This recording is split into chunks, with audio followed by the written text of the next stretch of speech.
बिस्मिल्लाहिर्रहमानिर्रहीम अस्सलाम वालेकुम वरहमतुल्लाहि वबरकातुहू। ये स्टूडेंट्स 3.6 कर रहे थे तो इसके हमने 18 क्वेश्चंस तक किए थे कंप्लीट। आज हम करने लगे हैं क्वेश्चन नंबर 19। तो कॉस के थीटा साइन थीटा इसका हमने इंटीग्रेशन करना है। तो इंटीग्रेशन बाय ये जो 0 to π/3 इसकी लिमिट्स है। तो डेफिनेट इंटीग्रल को सॉल्व करने का मेथड वही है जो हमने पहले 3.5 तक किया था। सारे मेथड्स वही हैं, सिर्फ एंड पे हमने लिमिट्स अप्लाई कर देनी है। लिमिट्स कैसे अप्लाई करेंगे, पहले अपर लिमिट पुट करते हैं, फिर माइनस करके लोअर लिमिट पुट करते हैं। तो ये देखें, इसका जब हम इंटीग्रेशन करते हैं तो कॉस के थीटा का और आगे साइन थीटा, इनका कैसे क्या रिलेशन है। हमने एक फार्मूला पढ़ा था कि कोई भी फंक्शन हो, f(x) हो, उसका डेरिवेटिव हो, उसकी कोई भी पावर हो और आगे उसका डेरिवेटिव मल्टीप्लाई हो रहा हो, dx हो, तो हम उसको कैसे करते हैं, उसकी पावर में 1 ऐड कर देते हैं, n+1 करके डिवाइड बाय n+1+c कर देते हैं। ये हमने फार्मूला पढ़ा था। तो स्टूडेंट्स देखें, ये कॉस के थीटा और साइन थीटा, इसका डेरिवेटिव कॉस थीटा का डेरिवेटिव है आगे, मतलब पावर के बगैर, विदाउट पावर। कॉस फंक्शन का क्या है, पावर के बगैर उसका आगे डेरिवेटिव होना चाहिए। तो देखें, विदाउट पावर फंक्शन का डेरिवेटिव है। कॉस थीटा का डेरिवेटिव साइन थीटा होता है या माइनस साइन थीटा होता है। क्या होता है, कॉस थीटा का डेरिवेटिव माइनस साइन थीटा होता है। तो हम इसको माइनस बनाने के लिए माइनस से मल्टीप्लाई भी कर देते हैं और माइनस से बाहर भी मल्टीप्लाई कर देते हैं और अंदर भी मल्टीप्लाई कर देते हैं। π/3 इधर आ जाएगा कॉस थीटा,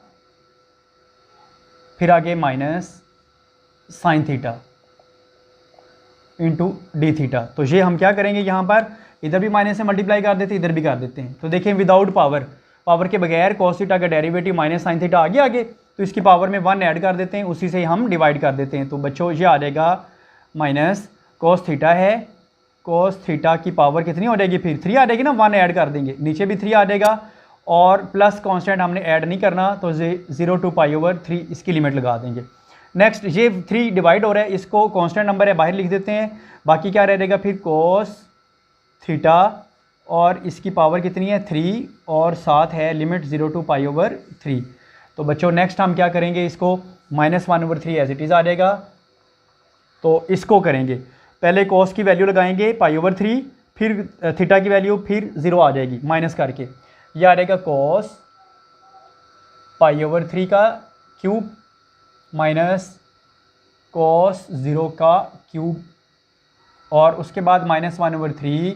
नेक्स्ट कॉस π/3 आप लोगों को पता है cos 60 होता है और cos 60 की वैल्यू 1/2 होती है। तो यहाँ पर आ जाएगा 1/2 और इसकी पावर 3 माइनस cos 0 आप लोगों को पता है कि 1 होता है, नहीं पता तो आप कैलकुलेटर से चेक कर लें। -1/3 और ये 1/8 आ जाएगा, माइनस ये 1 ही होता है, आप लोगों को पता है 1 का क्यूब 1 ही होगा, -1/3। और इसको जब बच्चों हम सॉल्व करेंगे ये 8 आ जाएगा, एलसीएम हम इसका ले रहे हैं 1 - 8। तो 1 - 8 का आंसर क्या होता है, कोई बताएगा मुझे, बहुत मुश्किल काम है वैसे। -7/8, माइनस माइनस प्लस हो जाएगा, 7/8 3 24।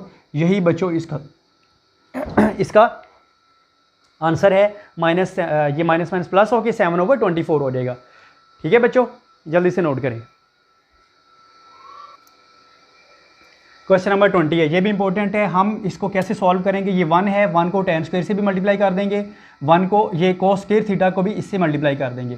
तो ये आ जाएगा 0 to π/4। 1 को जब इससे मल्टीप्लाई करेंगे ये आ जाएगा tan स्क्वायर थीटा प्लस इसको सॉल्व करेंगे तो ये आ जाएगा tan square theta into cos square theta और साथ आप लोगों को पता है कि ये d थीटा आ जाता है। क्या हमने किया है, जस्ट tan थीटा को 1 से भी मल्टीप्लाई किया और tan थीटा को cos स्क्वायर से भी किया, इसको ब्रैकेट के अंदर हमने मल्टीप्लाई कर दिया। तो इसको हम सॉल्व करते हैं, ये आप लोगों को पता है 0 to π/4 इसकी लिमिट लिखते हैं। tan स्क्वायर थीटा इसकी वैल्यू किसके इक्वल होती है, tan square theta is equal to secant square -1 होता है। हम इसकी वैल्यू लिख देते हैं सेकेंड स्क्वायर थीटा -1 का 1 आ जाएगा ये, और आगे हम प्लस कर देते हैं, tan थीटा है ये, tan स्क्वायर थीटा और साथ इसके क्या है cos स्क्वायर है। तो tan थीटा की वैल्यू हम लगा देते हैं sign square theta over cos square theta और साथ ये cos स्क्वायर थीटा वैसे ही आ रहा है और साथ हमने d थीटा एंड पे लिख देना होता है। ये आप लोगों को पता है कि इसको हम सेपरेट कर, ये कैंसिल हो जाएगा ना, ये सारा कैंसिल हो जाएगा इसके साथ, cos स्क्वायर थीटा से कैंसिल हो जाएगा।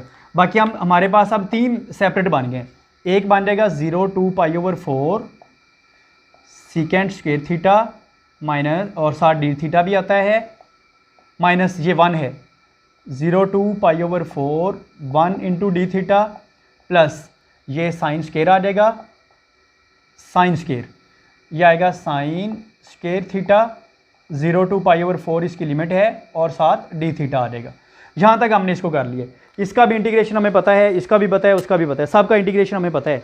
हम ऐसा करते हैं साइन स्क्वायर थीटा जो हमारे पास आया हुआ है ना, इसका हम हाफ एंगल आइडेंटिटी वाला फार्मूला यूज़ करते हैं। तो हाफ एंगल आइडेंटिटी क्या होती है dear students, sine α/2 is equal to 1 minus cos α/2 और इसका स्क्वायर रूट है। हमारे पास क्या है, साइन स्क्वायर थीटा है, तो हम क्या करेंगे, दोनों साइड पे स्क्वायर करेंगे, तो यह आ जाएगा sine square α/2 is equal to 1 minus cos α/2।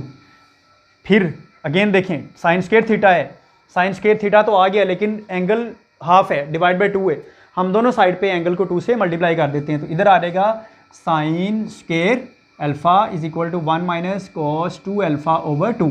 Just angle को 2 से मल्टीप्लाई किया। अब हम इसकी वैल्यू लिखते हैं और बाद में इकट्ठा हम इसको इंटीग्रेट कर देते हैं। तो ये बच्चों आ जाएगा 0 to π/4 secant square theta d theta minus 0 to π/4 1 into d theta plus 0 to π/4 इसकी वैल्यू हम लिख देते हैं 1 minus cos 2 theta over 2 into d theta.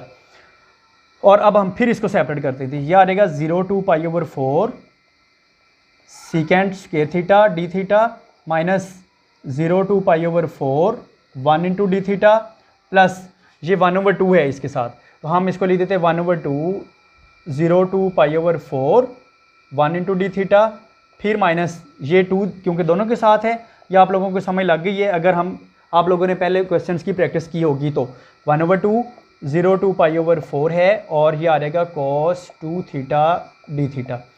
तो ये 1/2 पहले प्लस के साथ आएगा, ये माइनस की वजह से ये माइनस 1/2 हो जाएगा, तो इधर 1 है। और यहाँ तक हमने इसको कंप्लीट कर लिया। मैं रिपीट कर रहा हूँ, जो हमने लिखा है पहला नंबर है सीकेंट स्क्वायर थीटा, ये उसके बाद आगे आ जाएगा माइनस 1 इंटू डी थीटा, फिर उसके बाद 1/2 फिर आगे 1 है और डी थीटा है साथ, फिर माइनस 1/2 है, फिर cos 2 थीटा है। हमने यहाँ तक इसको कंप्लीट किया है। अब आप लोगों को पता है 1 का integration with respect to theta करेंगे तो वो थीटा होता है, इसी तरह 1 का integration with respect to theta वो 1 है। जैसे आपको पता है कि 1 का इंटीग्रेशन होता है x, लेकिन यहाँ पर x नहीं है, डी थीटा है विद रिस्पेक्ट टू थीटा। तो अब हम इसको और सिंप्लीफाई करते हैं, लिमिट साथ साथ वैसे आती जाएंगी, तो लिमिट क्या आएगी फिर 0 to π/4 ये साथ ही आएगी इसकी। तो डियर स्टूडेंट्स, अब सीकेंट थीटा, इसका मसला ये है कि सीकेंट थीटा का इंटीग्रेशन क्या होता है। आपको पता है कि टेन थीटा का डेरिवेटिव होता है सीकेंट स्क्वायर थीटा, तो इसका इंटीग्रेशन क्या आ जाएगा फिर टेन थीटा आ जाएगा। ऐसे ही है ना, वेरी सिंपल और वेरी इजी है। इसका इंटीग्रेशन टेन थीटा आएगा। हम यहाँ पर लिख देते हैं टेन थीटा, और क्योंकि इसकी लिमिट्स भी हैं तो 0 to π/4 हम लिख देते हैं 0 to π/4।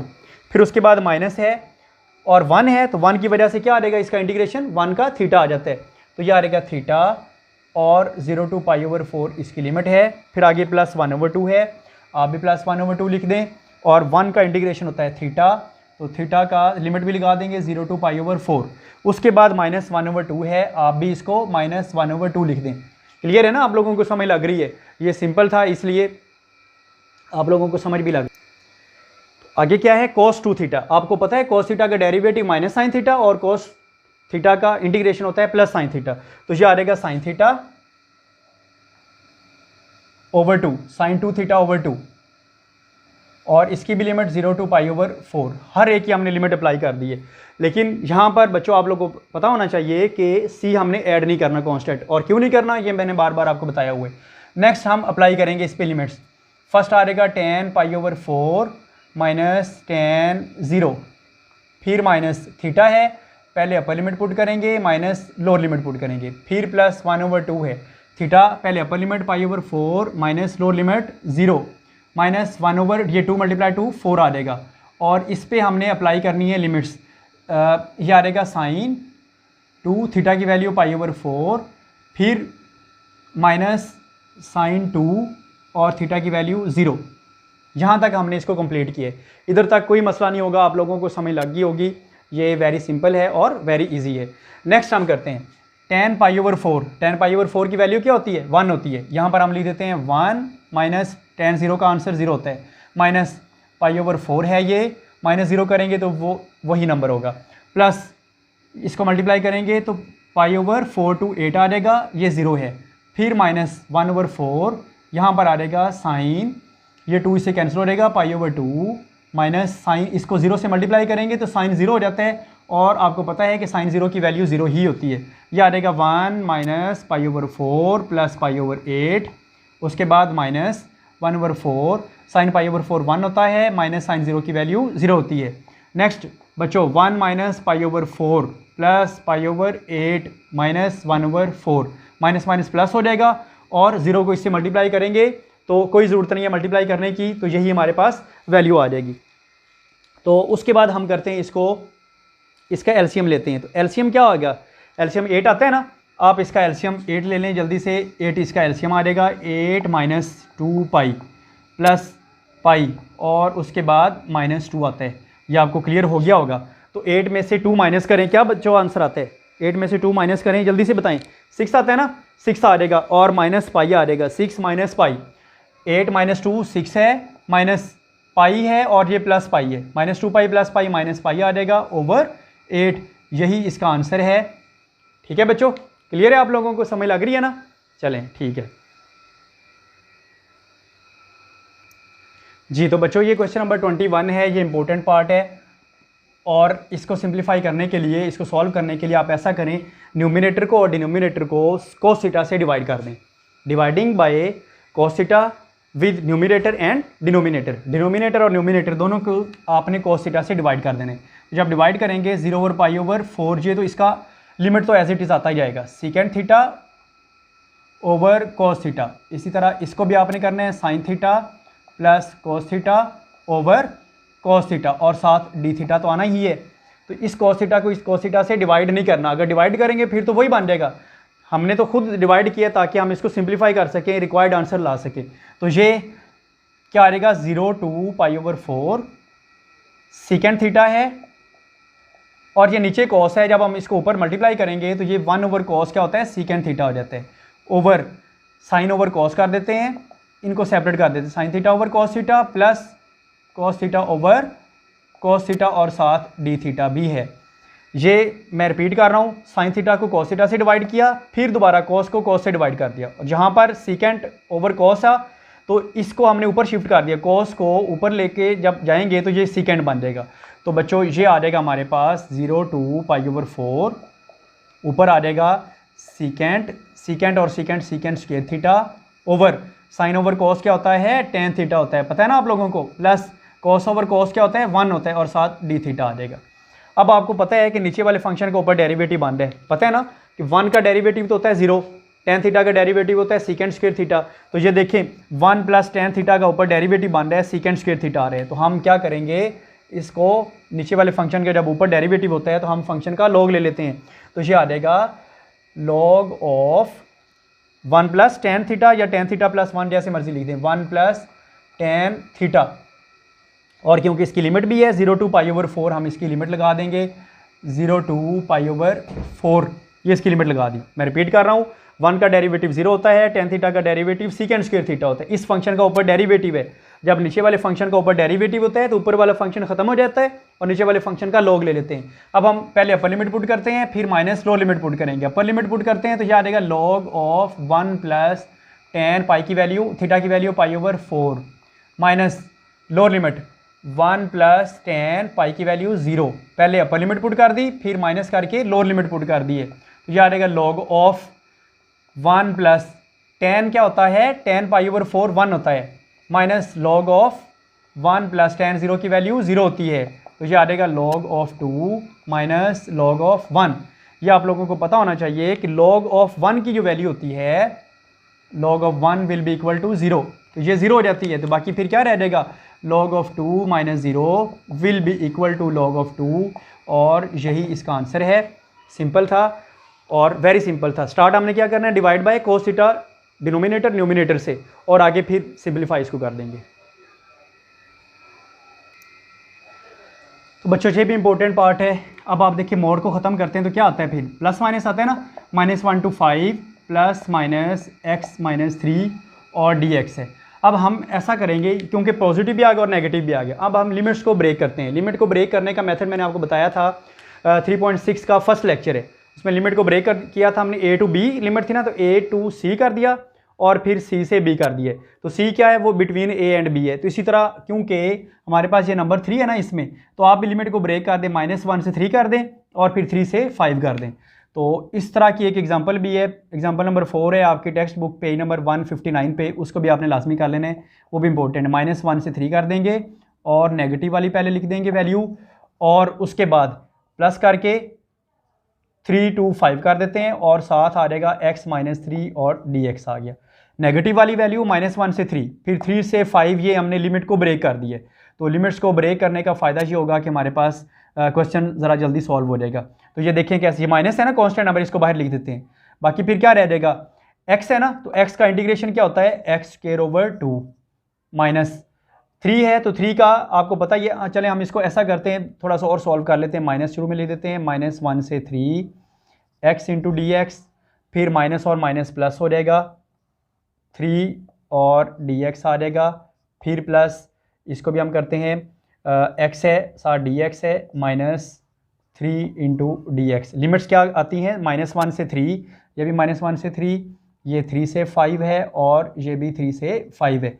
इसको एक स्टेप और करते हैं, तो ये आ जाता है -x dx। लिमिट्स हम इसकी लगाते हैं -1 से 3 और प्लस आ जाता है 3 कांस्टेंट नंबर, इसको बाहर लिखेंगे, अंदर सिर्फ 1 लिख देते हैं, × dx।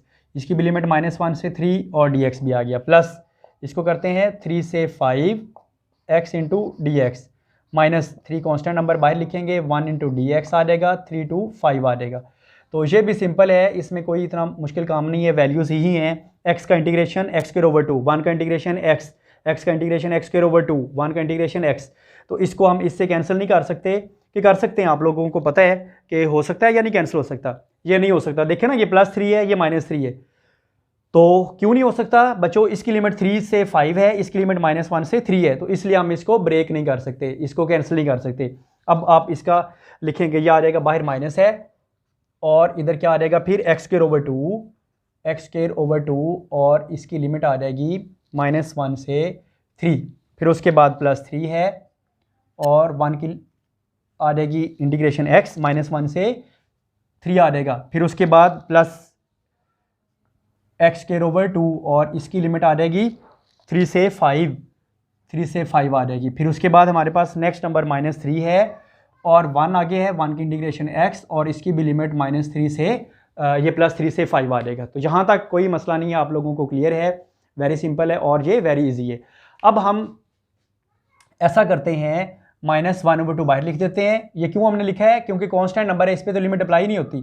तो बाकी फिर क्या रह जाएगा, पहले 3 पुट करेंगे, फिर -1 पुट करेंगे, x की वैल्यू 3 और इसका square minus lower limit put करेंगे और इसका भी स्क्वायर आ जाएगा, फिर +3, पहले अपर लिमिट पुट करेंगे 3 माइनस, फिर -1 पुट कर देंगे और उसके बाद प्लस ये 2 है कांस्टेंट नंबर, इसको बाहर लिखेंगे, इधर आ जाएगा x की वैल्यू कितनी है 5 है, 5 का square minus lower limit put करेंगे 3 है और इसका भी स्क्वायर आ जाएगा, फिर -3 है और बच्चों पहले अपर लिमिट पुट करेंगे 5 माइनस, फिर लोअर लिमिट पुट करेंगे 3 आ जाएगा। क्योंकि उसका स्क्वायर भी नहीं था, कुछ भी नहीं है, तो हम उसी तरह एज इट इज़ लिखते जाएंगे। तो नेक्स्ट हम इसको सिंप्लीफाई करते हैं, सिंप्लीफिकेशन आप लोग कर सकते हैं, बड़े अच्छे बच्चे हैं। माइनस ये 2 आ जाएगा और इधर क्या आ जाएगा 9 प्लस -1 का स्क्वायर 1 ही होता है, ठीक है ना, तो 1 आ जाएगा और ये -1 है।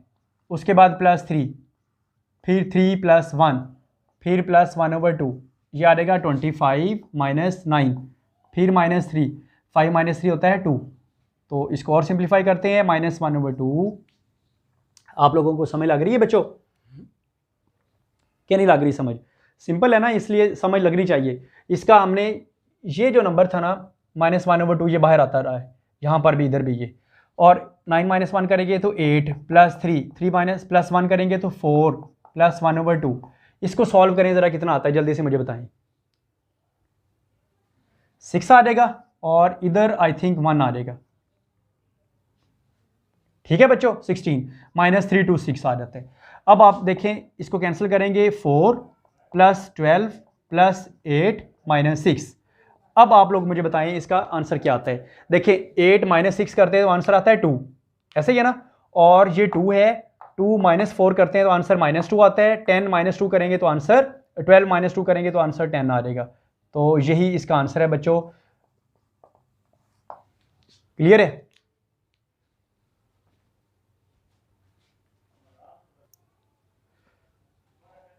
जी, तो डे स्टूडेंट आज के लिए इतना ही काफ़ी है। ये क्वेश्चन हो गए हैं 22, तो बाकी कुछ थोड़े से क्वेश्चन रहते हैं, कोशिश करेंगे कि नेक्स्ट लेक्चर में इसको वाइंड अप कर दें। अस्सलाम वालेकुम वरहमतुल्लाहि वबरकातुहू।